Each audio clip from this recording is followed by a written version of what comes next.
Hello everyone and welcome to FIN2601. Tonight we're going to be looking at revision. So we've covered all the theory so far.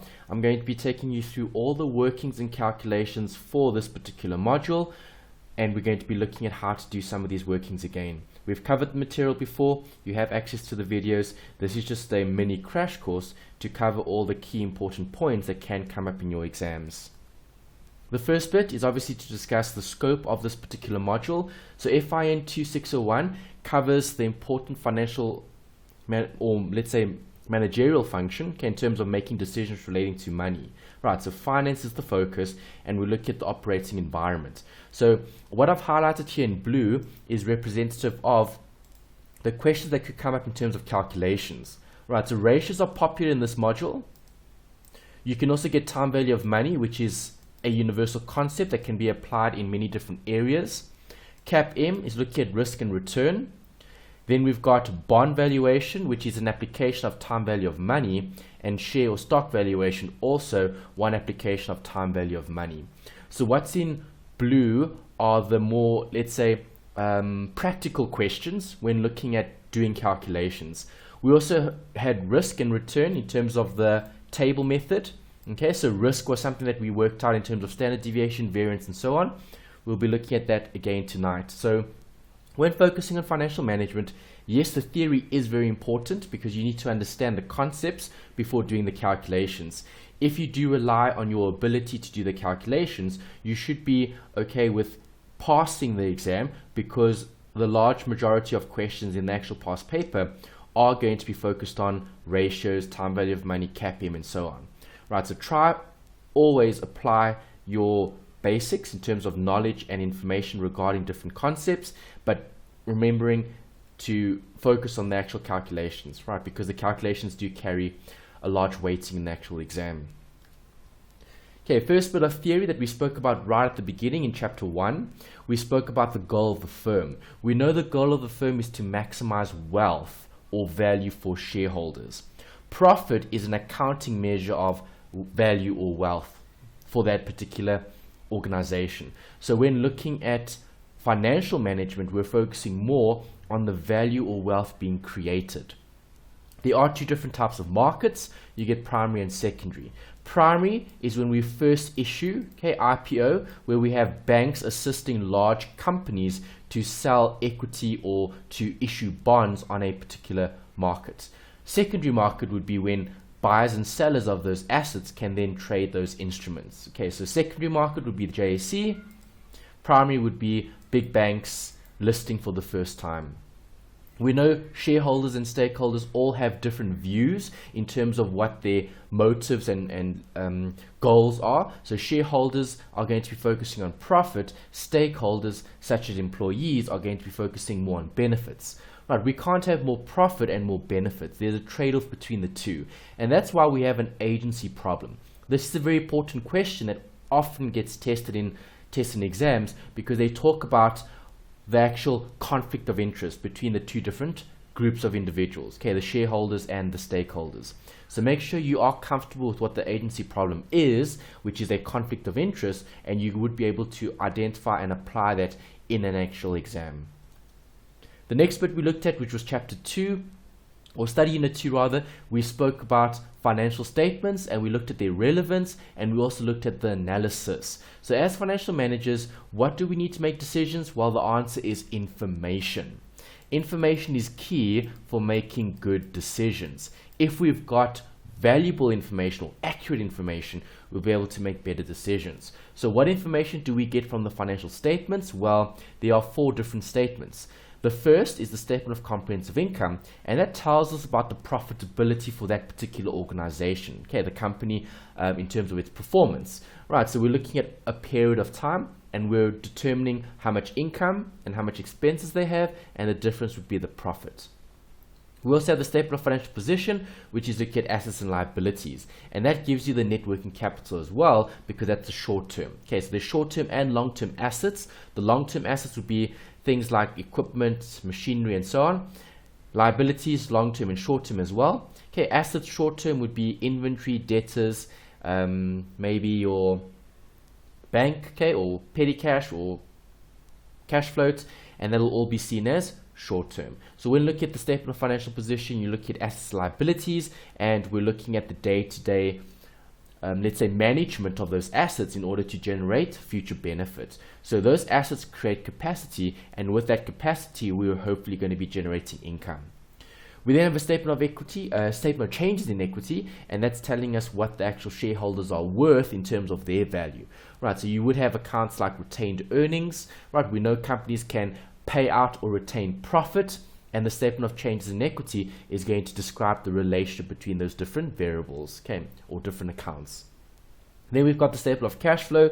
You've looked at cash flows in a previous module, in your accounts module. With cash flow, we've got operating, financing, investing. Those are three sections that businesses can utilize funds, and that's something to consider in a financial management context, because businesses go bankrupt because they don't manage their cash flow, not because they're not making a profit. So the most important factor to consider is inflows and outflows in terms of the financial management, because that determines if a business is going to continue as a going concern or not. The ratios that are quite popular are obviously broken up into different sections. Okay, some are more important than others. You know that DuPont is a very, very important equation because it often gets tested, because it breaks up ROE into three components: the net profit margin, the total asset turnover, and the financial leverage multiplier. Just remember, if you group the two together, these two, okay, in other words the net profit margin and the total asset turnover, you're going to cancel the sales, right, which leaves you with profit for the year minus pref div over the total assets, which is actually your ROA, okay, return on assets. So ROA can be calculated using those two measures, net profit margin and total asset turnover. So when looking at the importance of ratio analysis, you've got different sections. Liquidity focuses on the ability to realize cash, okay, and to meet short-term obligations. Activity is looking at the margin that you're making on the sales that you're generating. Debt ratios will be looking at solvency and times interest earned, okay, which is looking at how much times have you covered your interest payments. Solvency, how much total assets do we have to our total liabilities. We're looking at debt, okay, we're looking at loans that have been taken out. Profitability, we could have a return on assets, we could have a return on equity, and then you've got some market ratios, PE, EPS, DPS, okay, which all relate to the market in terms of the price or the earnings per share. Okay, so make sure that you do go back and revise chapter 2, okay, study unit 2's notes and slides, because I did give all the equations there, and those are the equations that you guys are going to need to learn and study for the actual exam. Okay, we're going to obviously then apply that to different scenarios, and we've looked at quite a lot of those ratio calculations in assignment 1. Okay, assignment 1 is famous or popular, okay, in terms of the ratio analysis. You always see a lot of ratios in that particular assignment, and it was no different this semester. Then we've got time value of money. The success here lies in drawing timelines and identifying these variables. So how many variables do we have? Well, we've got 5 different variables, and they all relate to the company. So N is the time, I would be the interest, PMT is the payment, FV is the future value, PV is the present value. And if I plot those variables on a timeline, I'm going to be able to interpret, analyze, and do calculations in order to determine one of the missing figures. Okay, you're going to be given a scenario where you're going to have to be substituting in certain given amounts in order to find an unknown amount figure. Most important thing to remember is keep the variables the same. So if things are in months, I need everything in months. With bonds, we know bonds are contracts. Okay, the bond indenture would specify how much interest is paid and when is it paid. So when looking at a bond application, we're going to be focusing on the actual payment. Okay, the payment is going to be representative of the time that's utilized in that particular scenario. Okay, so if the payment is monthly or if the payment is half yearly, I'm going to then convert my N and my I to a monthly or half yearly or whatever the scenario is, okay, to make sure that all the variables relate. All the variables must be the same in order to do a calculation. Here are a few examples. Calculations, we've got a single lump sum amount here that you need to work out. Okay, we're looking at the present value. So find the present value of 100,000 received 10 years from now at 7.5% per annum compounded annually. And B, what amount must be deposited today to provide for 500,000 10 years from now at 10% per annum compounded monthly. Remember to always keep the variables the same. Right, so please pause the video here, take the financial calculator that you've got, type in the variables and write down your answers. Then continue watching the rest of the video to identify what the answers are to see if you're doing this correctly. Please pause the video now and try attempt these on your own.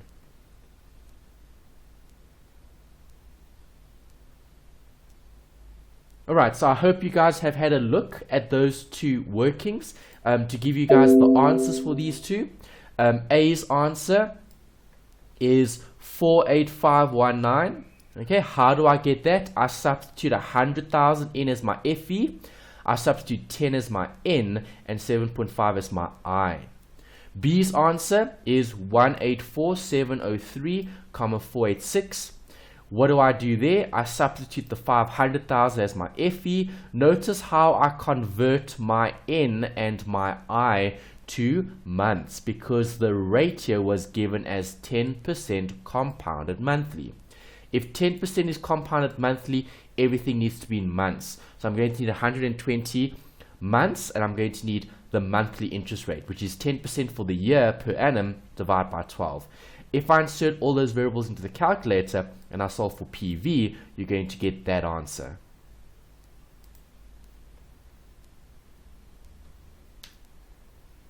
Right, two more examples for you to try. C and D. C, what will 5,000 amount to if invested for 10 years at 20% per annum compounded monthly? And D, what will the investment future value be if 1 million is invested today for 10 years earning 14% compounded quarterly? Again, two different examples for you to attempt.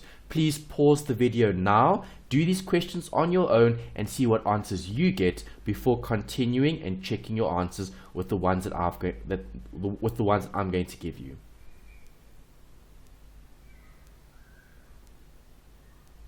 Alright, I hope you've had a chance to do these calculations on your own. Let's have a look at the answers. Alright, C and D.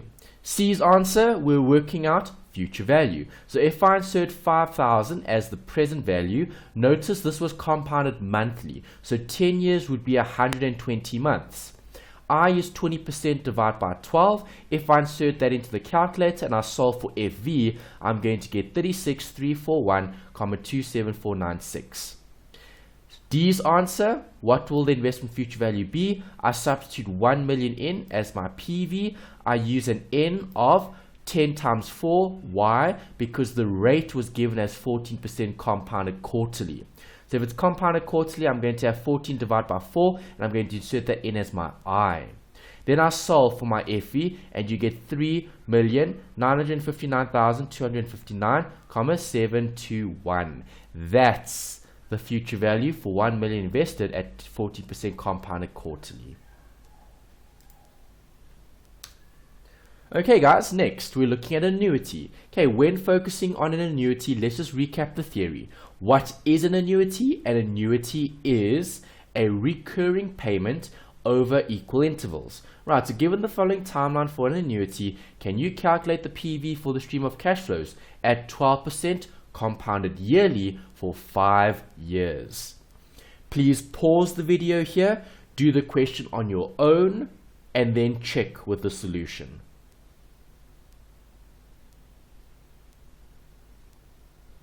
Okay, I hope you guys have had a chance to do this calculation on your own.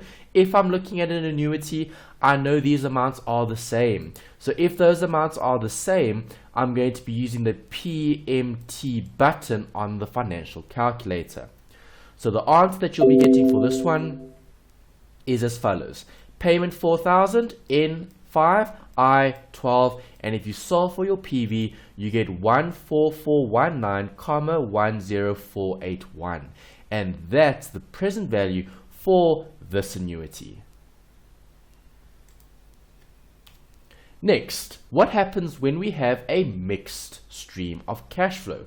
Well, when we have irregular cash flow, right, amounts that aren't the same, then we're going to be using a cash flow function on the calculator to help us with the discounting or with the compounding. You can take amounts forward or backward. It all depends on the question. Right, so here I'm going to be looking at the total FV or PV of those cash flows. If I'm calculating the PV, am I taking amounts forward or back? Well, the answer is back. I'm going to be taking this back in time. So each of those amounts need to be moved back to time 0 to work out the net present value. Okay, or in this case, the PV. Right, so the net present value is the shortcut that I'm going to be using on the financial calculator because I use the cash button in order to work it out in one step instead of two. Right, if you worked it out separately, you'd have to take this back, and then you're going to have to take that back, and then you're going to have to add those two amounts together. So is there an easier way of calculating it? Yes, there is. Right, the answer for this particular question is going to be using the cash flow function. Right, so year 1 or year 0 rather, okay, initially is 0, so 0 CF. Okay, then I type in 12,000 CF, then I type in 15,000 CF, then I put in a rate of 11 I over YR. Okay, then I press second function in PV. Right, if you're using the HP, okay, which most of you are. Right, so the HP then gives me that answer there, 22,985,14731. And that's the cash flow function that I can utilize in order to discount all the future amounts back in time in order to get one amount.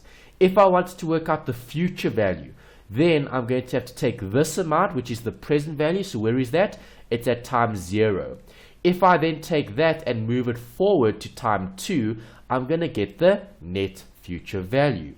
If you've got the Casio financial calculator, you can do NFV in one step. If you don't, if you've got the HP or the Sharp, you're going to have to do it in 2 steps. So first work out the net present value, then compound it forward to get the net future value. So the net future value of those two amounts, which is representative of a mixed stream of cash flow, will give us an answer of 28,320. Okay, remember this isn't an annuity because there are different amounts. An annuity only applies when you have the same amount recurring over time. Alright, just a note here for you guys in terms of nominal and effective rates. Remember, there is a difference between nominal and effective rates. A nominal rate is a quoted rate that doesn't take compounding into consideration. An effective rate does take compounding into consideration. So what happens when we increase the number of compounded periods in a year? Well, the answer is the future value will get bigger and bigger and bigger. Is there a limit to this? Yes, there is, and that's continuous compounding. So when looking at continuous compounding, you're going to be using the E button. Okay, PV times e to the power IN. Right, so you times your I by your N and you use the E button on your calculator. Here I would use a normal scientific calculator. It's a bit easier to calculate than than on some of the financials, especially the HP. Okay, I would rather use normal scientific for this one rather than the HP to do the calculation.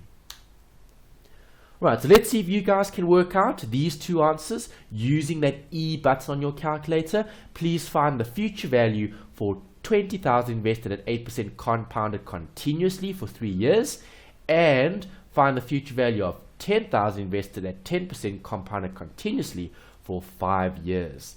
Please pause the video here, use the equation, substitute, and then find an answer before watching the rest of this video.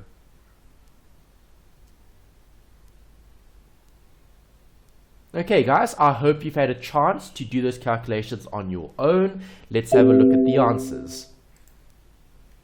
The answer for the first one, if I take 20,000 and I substitute that into my calculator using the E function to the power bracket 0.08 times 3%, I get 25,424.98. And if I then do the same for the 10,000 invested at 10% compounded continuously for 5 years, I'm going to get 16,487,21271. Right, and those are the two answers for that particular calculation. Right, I hope you've got those answers right. If you do, great.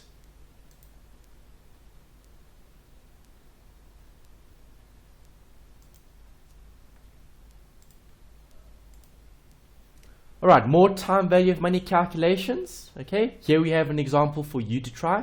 You and your spouse are going to establish a university fund for your newborn. You would like to have 1 million available when your child turns 18 years old. Using an expected rate of 10% compounded monthly, what will your monthly deposits have to be in order to save towards this goal? Right, so again guys, please apply the time value of money. If you want to draw a timeline, most important, identify the variables. Again, please pause the video here, do the question yourselves, and then continue and watch the rest to see how to do the calculation.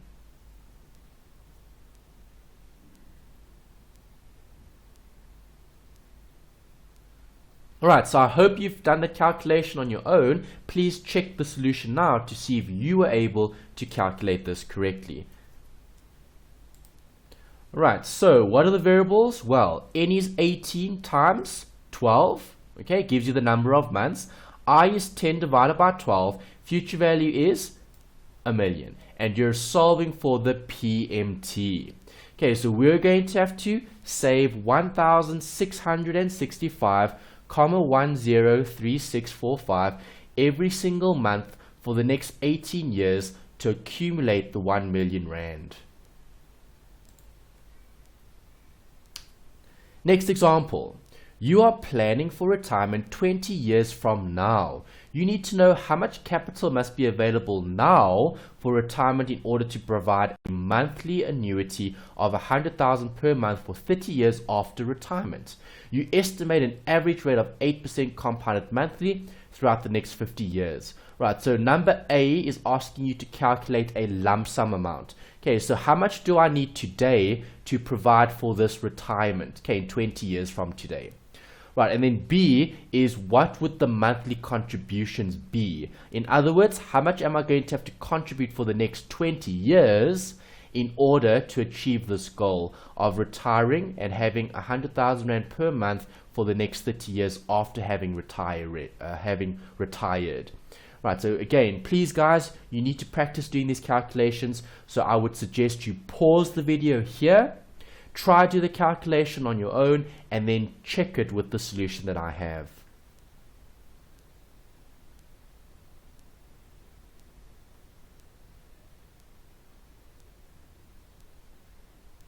Alright, I hope you guys have had a chance to do the calculation. Let's have a look at the actual working. Right, so this is a two-part calculation. Step number 1 is to draw a timeline. Okay, so T0 to T20, right up until T50 years. Okay, so we're looking at now. How much must I invest now to provide for this annuity? Right, so do I have more information here or there? Well, the answer is here. Right, so I know there are going to be payments of 100,000 every month for 30 years after retirement. Right, so I first need to work out the present value of the annuity. So how much N do I have? Well, 360 months.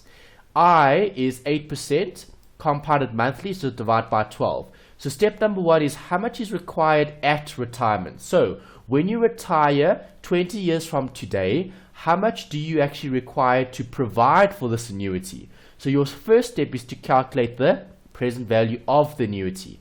If I substitute all of that into my calculator, I get that answer. Right, so when retiring in 20 years time, we're going to need 13,628,349,41. Right, this then becomes the future value in step number 2, because now I'm either going to work out the lump sum I need today, okay, and I'm going to be calculating the monthly contributions. Right, so if I show you that working, now we calculate what's needed today. Future value is that, N is that, 20 years times 12, which is the number of months.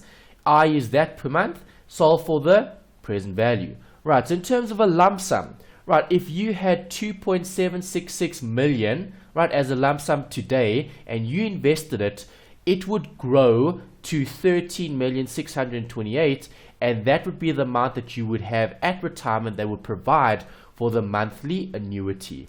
Okay, so this is what you're looking at in terms of the lump sum. Right, and then the other part was the monthly contribution. You're going to have to deposit 20,137,31284 as a monthly deposit in order to achieve the capital needed to provide for retirement. And that's the calculation for time value of money, looking at a two-part working where you have an annuity and an amount that needs to be accumulated in terms of capital.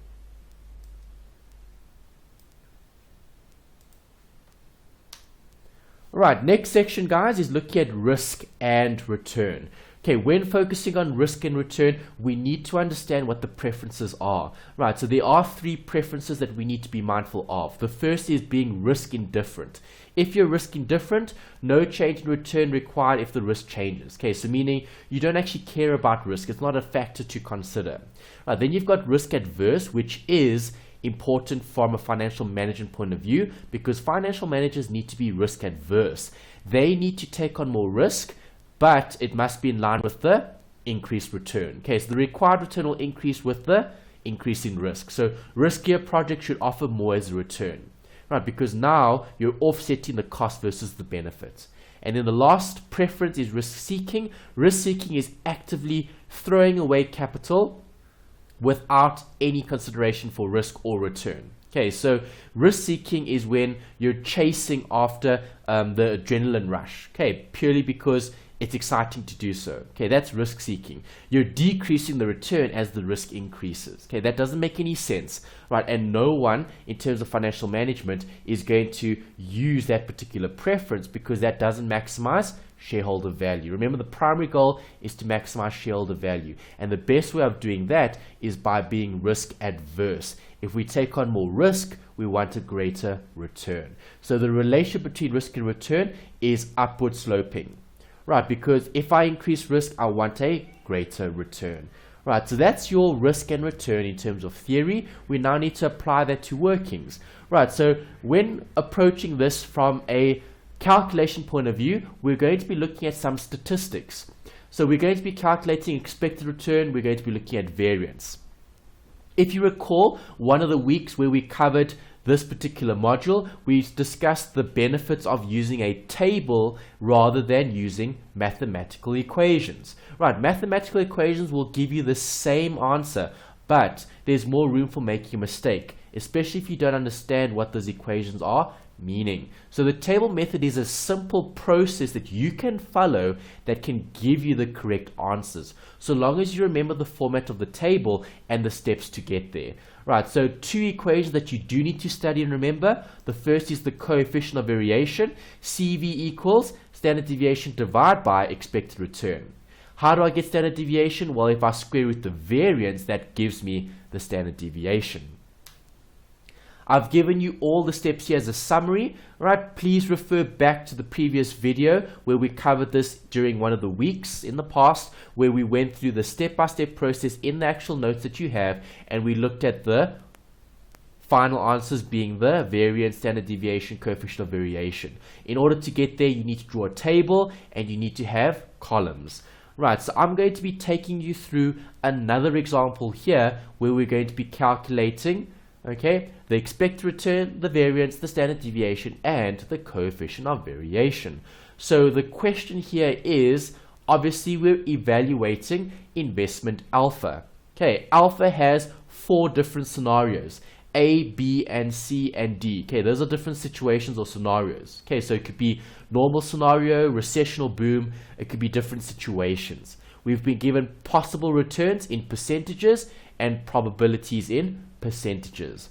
Biggest thing to remember when approaching a question like this is you have to convert your amounts to decimals when using the table method. So I've given you guys in your notes a blank table. Right, that's the table that you are going to need in order to do this calculation.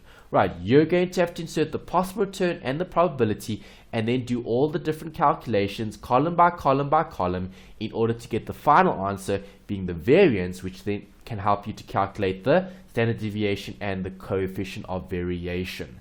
Alright guys, please pause the video here. Make sure you're comfortable doing this calculation on your own. Right, this calculation is going to take quite some time to do. Right, I'm going to give you guys some time to do it and then continue watching the video to check your answer.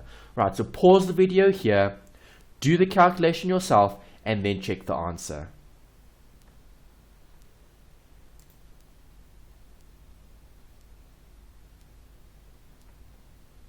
Okay guys, I hope you've had a chance to do this working on your own. Okay, we're going to be looking at the actual calculation. Alright, so I've obviously got different situations here, and I'm going to have to insert that into my table. Okay, so I'm going to have to add an extra line here. Okay, so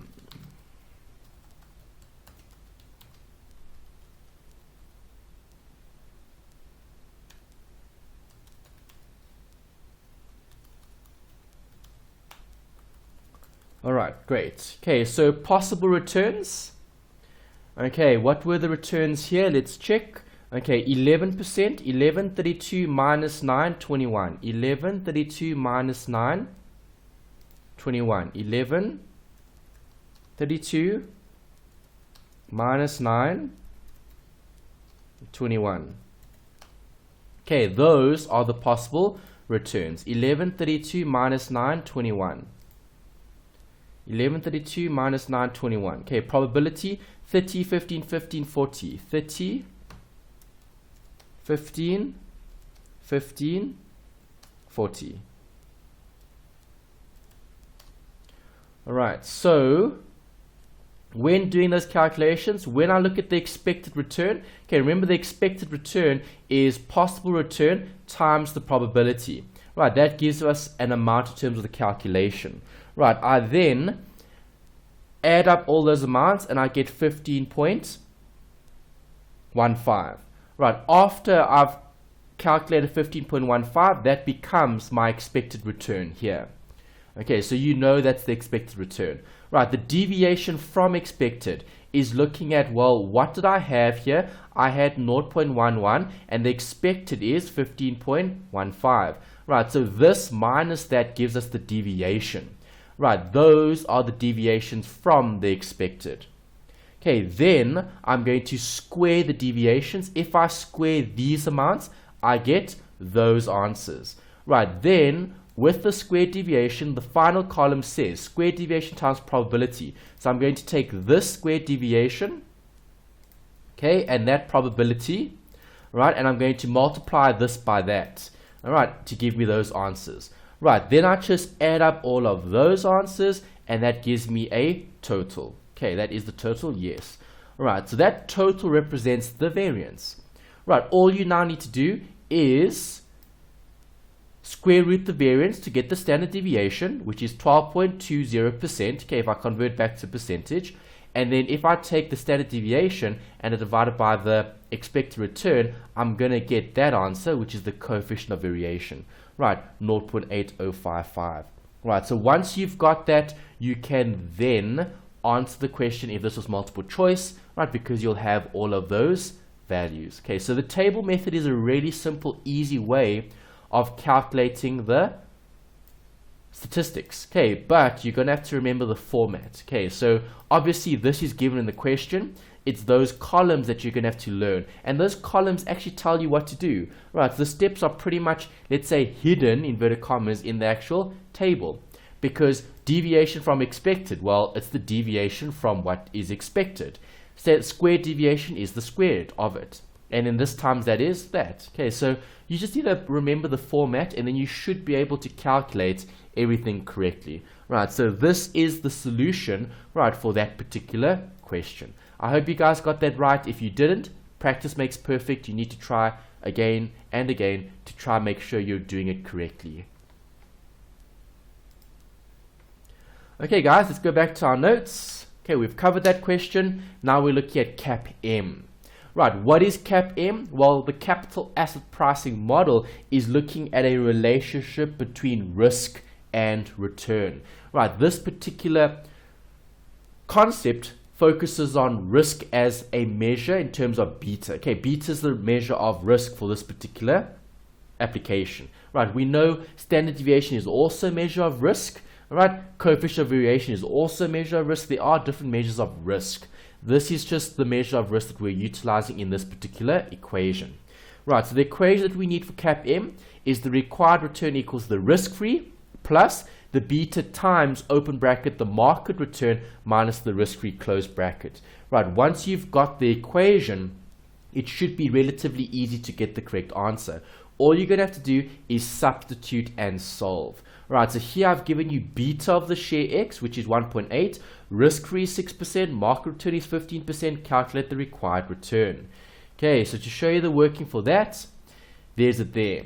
Okay, risk-free 6% plus 1.8 times 15% minus 6% gives me 0.222, okay, or 22,2. Okay, 22,2, which is the required return.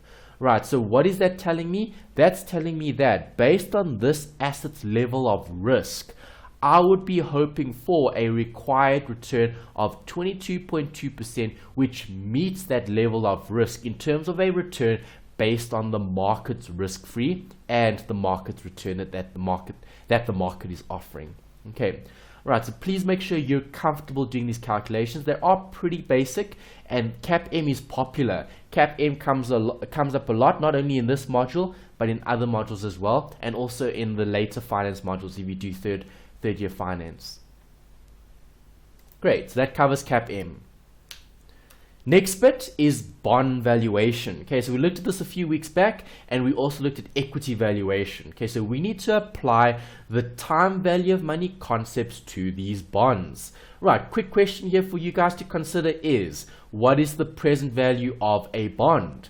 Right, well, if we think about the theory, what are we doing? We're taking future amounts and we're discounting them back in time. So if I'm taking future amounts and I'm discounting it back in time, what amounts arise in the future for a bond? Well, the coupons, okay, which is the interest, and those amounts are going to be discounted back in time. So the present value of a bond is the present value of its coupons and the present value of the face or the par value. Right, the FV or the face value occurs here at the end. Right, so maybe just to highlight that, face or par value is the amount over there. The coupons are the payments, right, that occur over time. Right, so it's just time value of money. I'm taking all of those amounts and I'm discounting them back in time to get the PV. The PV would represent the bond price.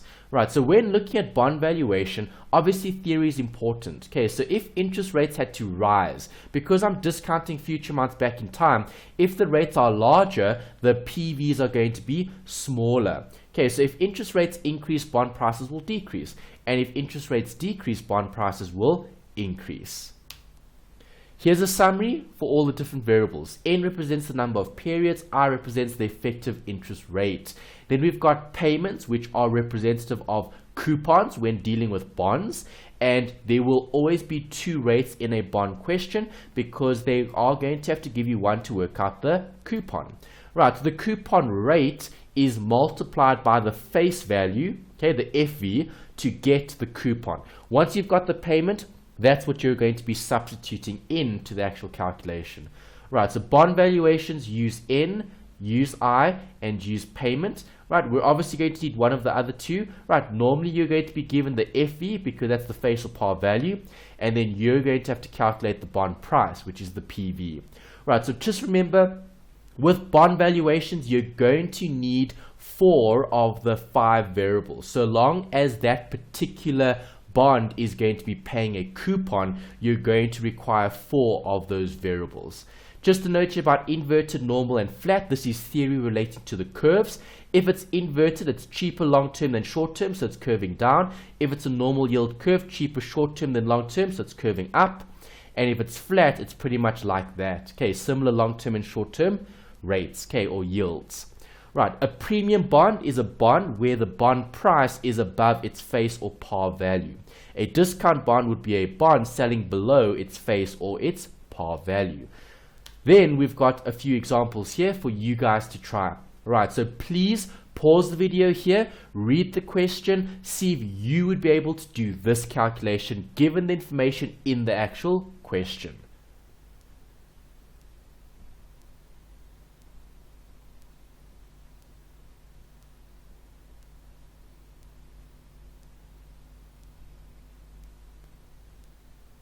Okay, I hope you guys have given that calculation a go. Just to highlight one or two things, 10% is the coupon rate. Okay, so the coupon rate is going to be multiplied by the face value to get the coupon. Right, the coupon here was annual, okay, so I don't have to change the N. Okay, the N is 25, and I've got a yield to maturity of 16%, which is my I. Okay, so the variables here that you're going to insert into your calculator are as follows. Payment, 10 million times 10%, which is a 1 million rand coupon.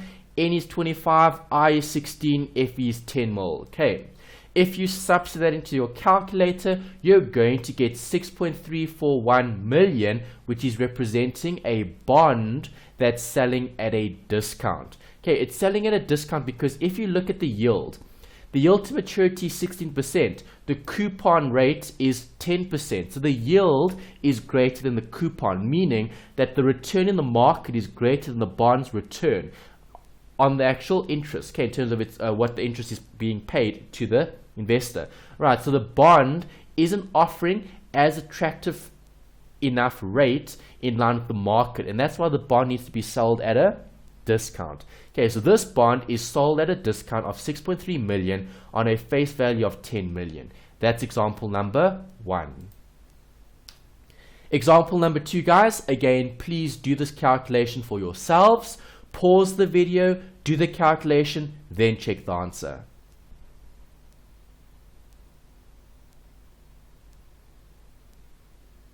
Okay, I hope you've given that a go. Let's see what you guys had calculated. Remember, the 12% represents the coupon. So, payment would be 5 million times 12% gives you a 600,000 rand coupon. Your N is 30, your I is 10, and your future value is 5 million. If I substitute all of those values into the calculator, I get 5.942 million. Right, that answer there represents a bond that's trading at a premium. And the reason for that is this bond is offering a coupon of 12%, where the market yield to maturity is only 10. Right, so this bond is actually better than the current rates in the market, and therefore the bond is going to be trading at a premium.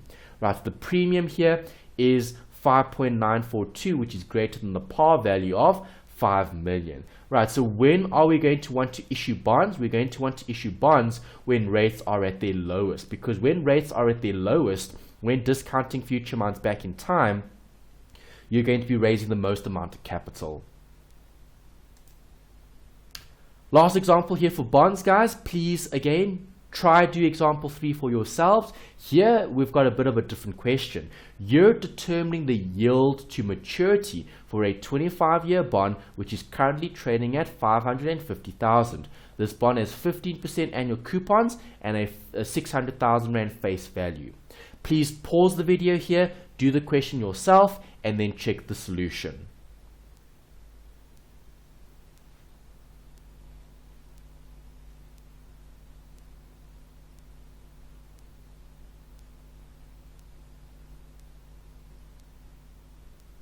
Alright guys, I hope you've given that a chance, okay, in terms of the working. I hope you got the correct answer. Let's have a look at what you got. N here is 25, PV here is 500,000. Payment here is 90,000, coupon rate times the face or par value. FE is 600,000. Right, remember your calculator can't differentiate between inflows and outflows. So I would keep the payment and the FE both positive, because then you only need to change the one, which is the PV. If you make the PV negative, you're not going to get an error on your calculator. Right, because now the calculator can interpret what's inflows and what's an outflow. Right, so the rate that you get if you solve for your I is 16.3978%. That would be the yield to maturity for this particular bond. Right guys, just to know about capital budgeting, that is a very important section going forward. They do test quite a lot of this at a 3rd year level. In this particular module, it's mainly looking at debt and equity. Okay, so how do companies raise capital? We spoke about debt previously, okay, with bond valuation. Okay, we just did a few workings now, right, as revision. Right, so companies raise capital either through debt or through equity. Equity is going to be representative of the ordinary share capital. Ordinary share capital is looking at residual ownership because you're only entitled to the profit after having paid all the liabilities, okay, all the creditors and so on, as well as the preference shareholders. And what's left over is then paid out to the actual shareholders. Right, so the ordinary share capital is looking at your residual owners. Preference share capital would be seen as quasi-debt. Quasi-debt because it's similar to debt but also similar to equity. Because remember, capital can be held indefinitely. Right, there's no maturity date for it. Okay, you don't know when those shareholders are going to sell their shares. Right, so preference share capital is seen as quasi-debt because it's a fixed preference dividend that must be paid out on equity, okay, share capital, but it's preference. Right, don't forget theory relating to equity. Voting rights are applicable to shares. There can be proxies as well. Proxies are people that you give voting rights to that act as your representative, almost like an agent. Dividends are payouts from shares. Okay, so shares pay out a dividend, and any financial issues directly related to equity. Okay, those are obviously the dividends. Right, so share valuation, I've given you a few notes here regarding the time value of money. Keep it simple, draw timelines and identify variables. Right, so what variables am I going to be identifying here? Well, PV is representative of the share price, PMT is representative of the dividends, FV is representative of the future selling price, N is the periods, and I is the rate of return. Okay, so when drawing a timeline, you're going to substitute everything on the timeline and you're going to calculate. What happens if I have growth? Well, if you have growth, there we go. If you have growth, that button, okay, then I'm going to use Gordon growth. Right, make sure you learn this equation because it comes up a lot. Right, PV0 equals div1 over R minus G. Right, last week we looked at the equity valuation where we covered all these calculations in detail. So if you haven't watched that video, please go back and watch it so you have the full-length video covering this particular topic. Tonight we're just revising the different sections, all the sections that can come up. Right, from a calculation point of view. Right, so PV0 equals div1 over R minus G. Right, example here, share A is expected to pay a dividend next year of 6 Rand per share, and this dividend is expected to grow at a rate of 10% per annum. Using a required rate of return of 18%, calculate share A's value. Right, that's something to consider. Then I've given you B. If the question said you just paid a dividend, right, just paid meaning that'll be T0. Right, here expected to pay meaning this is time 1. Right, that makes a big difference in the question. Right, guys, please pause the video here, do the calculations for yourselves, see if you'd be able to get the correct answers, and then check the answers with the ones that I've got.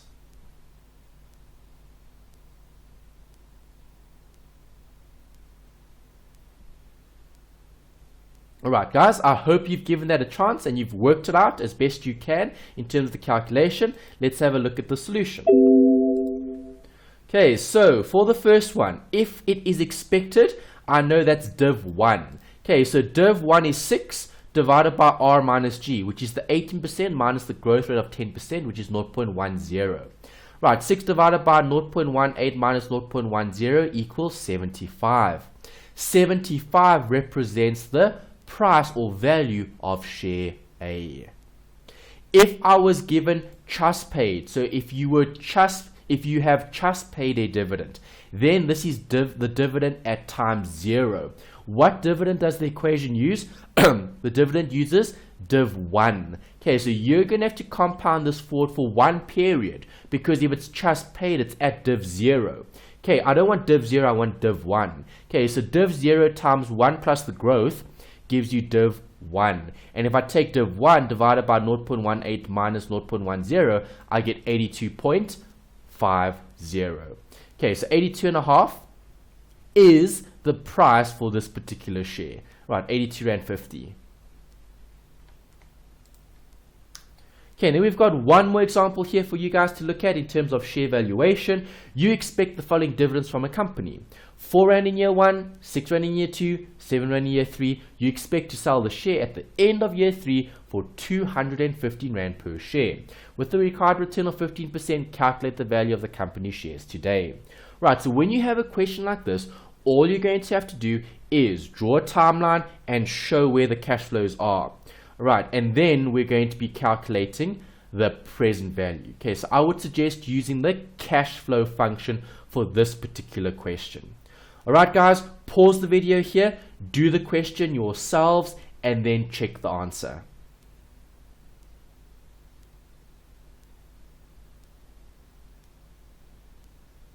Alright, I hope you've given this calculation a go and you were able to calculate it on your own. Right, I'm going to reveal the answer now.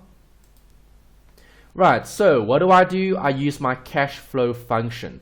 Right, I'll have 0, press CF, then 4, press CF, then 6, press CF.